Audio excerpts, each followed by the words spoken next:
Hayyee assalamu alaikum warahmatullahi wabarakatuhu. Isiniin jedhaa duraan dursee nageenyi kiyya kan jaalalaa fi kan kabajaa bakka isin jirtanitti isin argamu.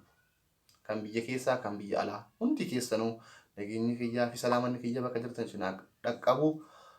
Isiniin jedhaa guyyaa irraa dhaamsa gabaabduu takka qaba. Dhaamsi keetis maal jechuun keessan hin oolu.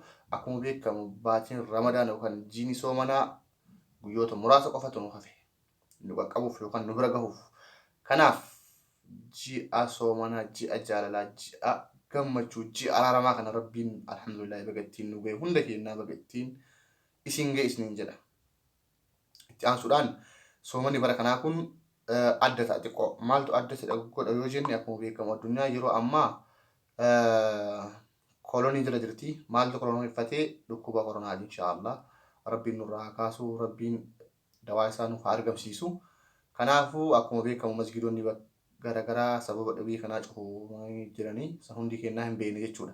Kanaaf inshaallah masgiidni cufachuun immoo salaata dhaabuu miti, masgiidni cufachuun immoo taraawiin dhaabatuu miti.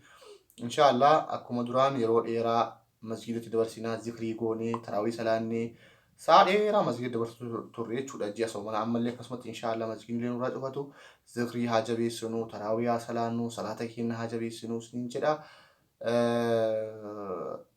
Inni biraa dhaamsi kiyya guddaan obboleeyyan musliimaas ta'e hundi keenya jechuudha. Ilmaan Oromoo namni afaan tokko dubbannuuf kana beekaniif kan isin beekan hundi keessan yoo isinitti balleesse gochaanis haa ta'u jechaanis haa ta'u namoonni isinitti balleesse yoo jiraate afoo innaa lillaahi dhiifama isiniif godhee jira dhiifama naaf godhaa isiniin jedha.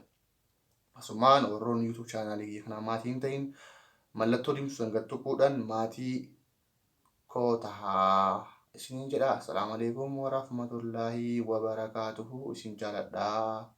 Bye. Naaf tiraadhaa.